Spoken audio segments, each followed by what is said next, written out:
রান্না করতে চলে আসলাম। রান্না করতেছে মুগ ডালের ফ্রাই।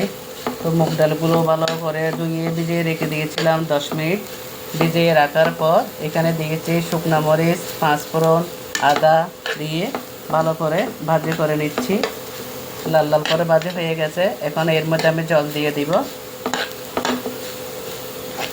দেখেছো, এরকম করে লাল লাল করে ভাজি করে নিতে হবে।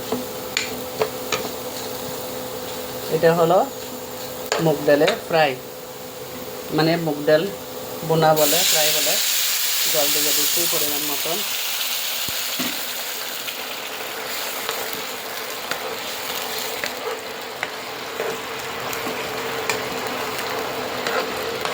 সাথে থাকো, কীভাবে ডালটা ফ্রাই করি সেটা তোমাদের সাথে দেখাবো।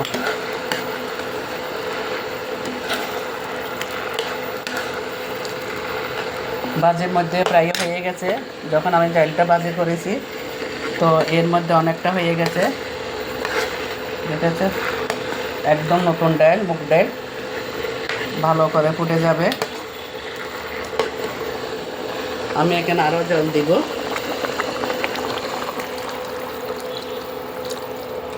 সাথেই থাকো, জল দিয়ে দিলাম।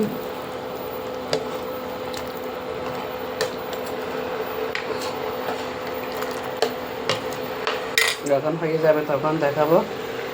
এখন আমি কিন্তু ডেকে দিব ডালটা। ডেকে দিলাম, সব কিছু দেওয়া শেষ, এখন ডেকে দিচ্ছি।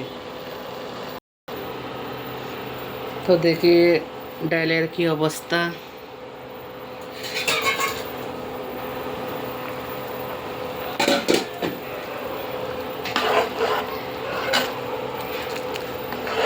এখনো হয় নাই, আরও হবে।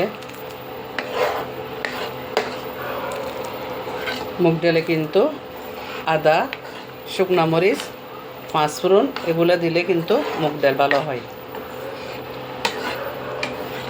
অনেকে কিন্তু মুগ ডালে পেঁয়াজ দেয়, আমরা কিন্তু পেঁয়াজ দিই না। আমি শুধু পাঁচফোড়নটা দিই। পাঁচফোড়ন আর শুকনা মরিচ, আদা, তেজপাতা, জিরা। তো রান্নাটা কেমন হচ্ছে সবাই কমেন্টে জানাবে। ভালো লাগলে, আমার রান্নাটা যদি তোমাদের কাছে ভালো লাগে, সবাই লাইক কমেন্ট করে দিয়ে দিদিভাইয়ের পাশে থাকো। আর একটু হবে, সাথে থাকো।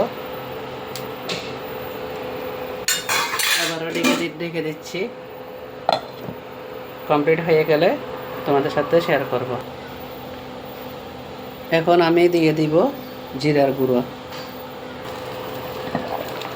দেখো বন্ধুরা, ডালটা হয়ে গিয়েছে।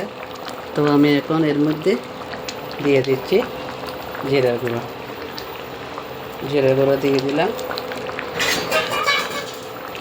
রান্নাটা কেমন হয়েছে সবাই কমেন্টে জানাবে। আর আমার রান্নাটা যদি তোমাদের কাছে, মুগ ডাল রান্নাটা যদি তোমাদের কাছে ভালো লাগে, তোমরা সবাই লাইক কমেন্ট করে দিবে। কারেন্টে চুলা রান্না করতেছি, সেজন্য দেরি হচ্ছে। এইভাবে রান্না করে খেয়ে দেখবে, মনে হয় তোমাদের খুব ভালো লাগবে।